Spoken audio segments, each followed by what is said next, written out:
In 1929, the world was on the brink of economic collapse, and civilization felt precarious. For many, the dream was escape, to find a place untouched by the machinery of modern society, a blank slate where a new kind of life could be written. But there is a specific danger in seeking out absolute isolation.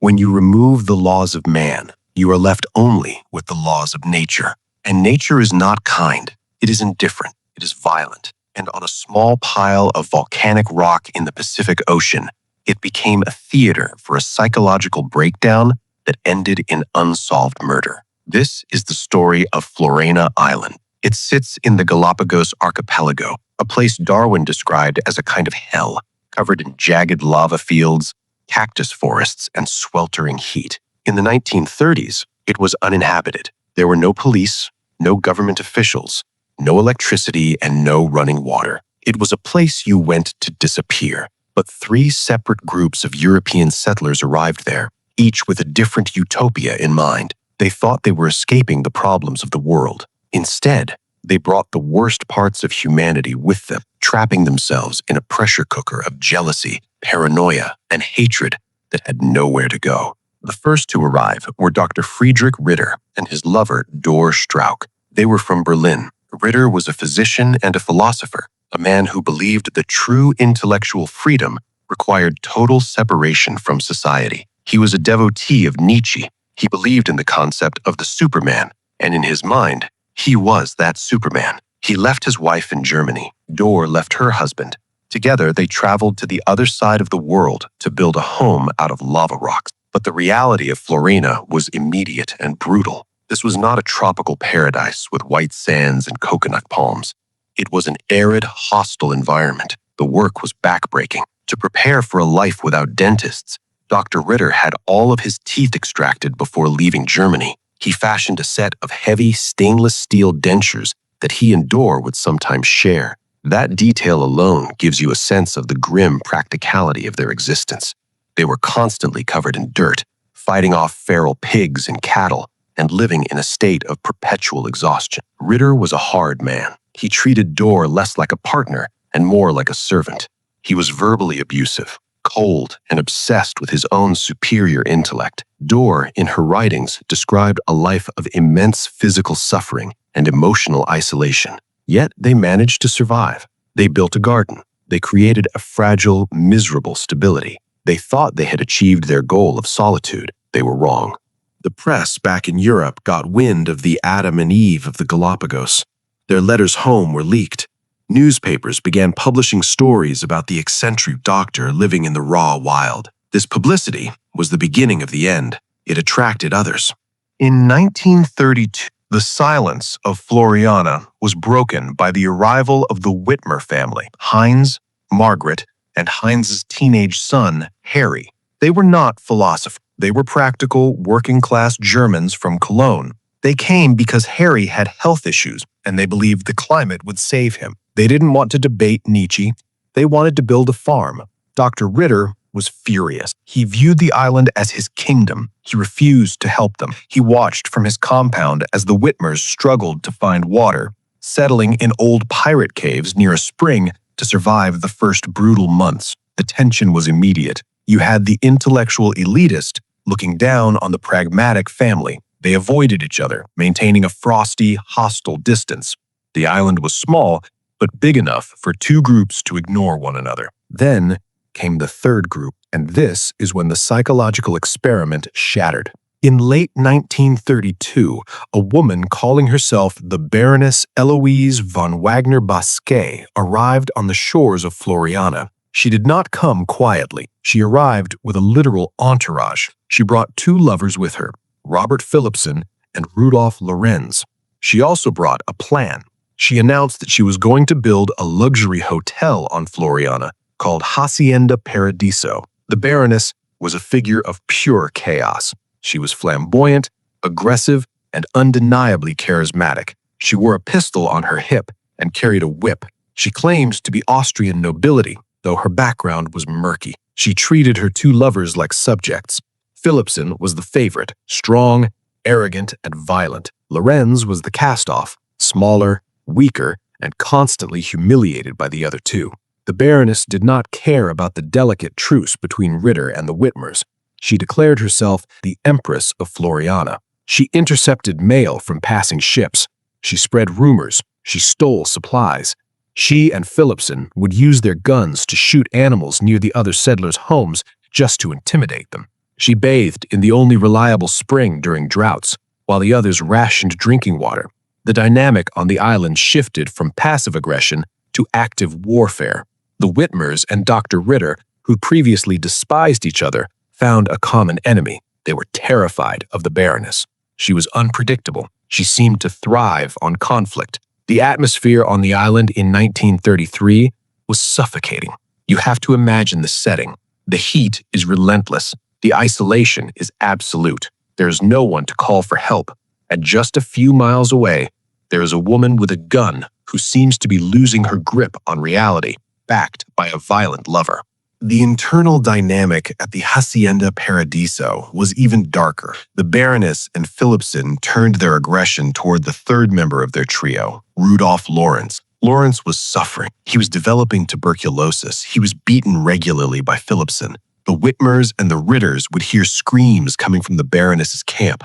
Lawrence began showing up at the Whitmers' door, begging for food, bruised and terrified. He was a hostage in a paradise gone wrong. The breaking point came with the drought. The Galapagos Islands are subject to severe dry spells. The landscape turns brown and gray. The dust is everywhere. Water becomes the only currency that matters. Tensions were so high that Margaret Whitmer began keeping a loaded gun under her pillow. Dr. Ritter wrote in his journal about the shark-like nature of the Baroness. They were all waiting for something to snap.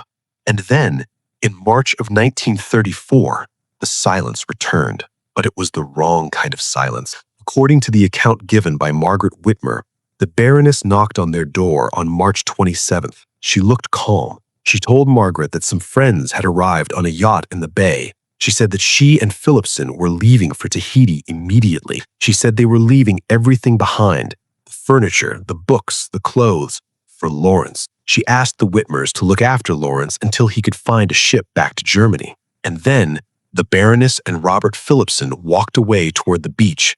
They were never seen again. This story on its surface makes no sense.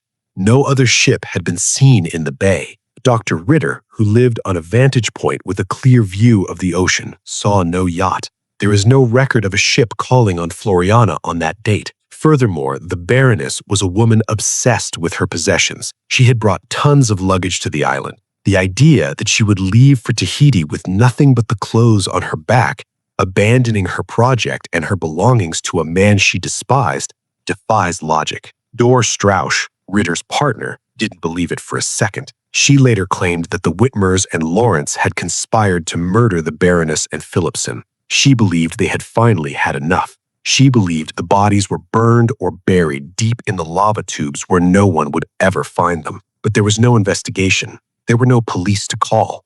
The Baroness and Philipson simply evaporated. This left Rudolph Lawrence alone. He was free from his abusers, but he was desperate to get off the island. He was terrified. Perhaps he was terrified because he knew what had actually happened. He began selling off the Baroness's left-behind property to the Whitmers and Ritter to pay for his passage. He waited anxiously for a ship.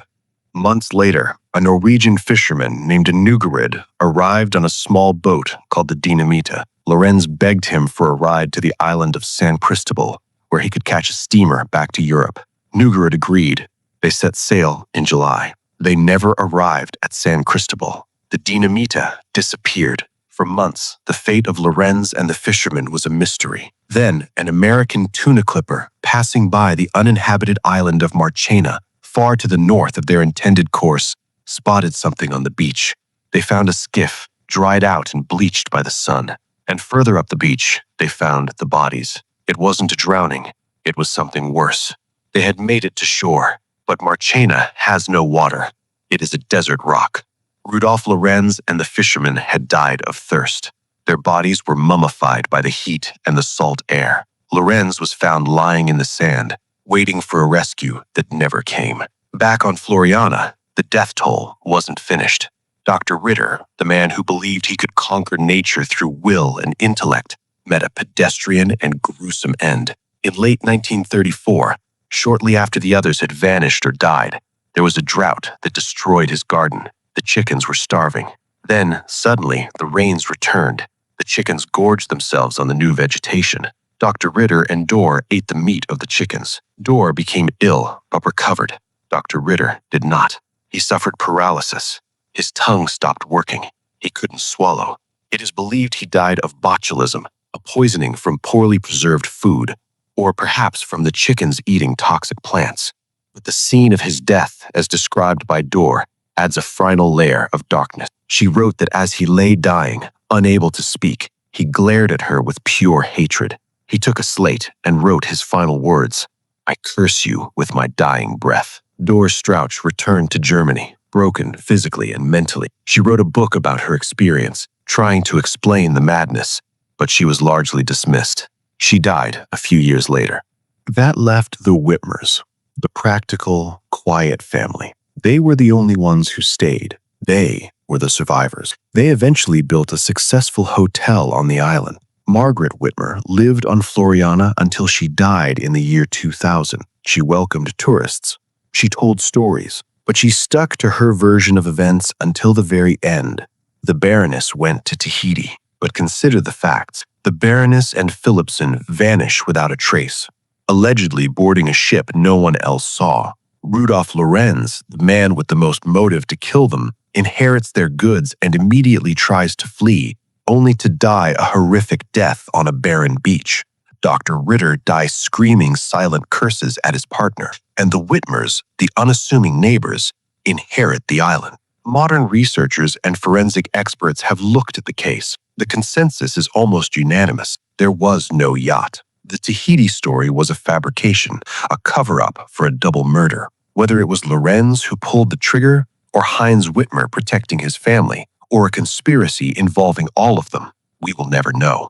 The volcanic soil of Floreana is acidic. It devours bone and evidence. What makes the Galapagos affair so disturbing isn't just the mystery of who killed whom, it's the breakdown of the social contract. These people went to the end of the earth to build a paradise. They thought that by removing civilization, they would find purity. Instead, they found that without the constraints of society, the darkness inside them had room to grow. If you visit Floreana today, you can see the ruins of Ritter's house. You can see the caves where the Whitmers lived. The descendants of the Whitmers still run a hotel there.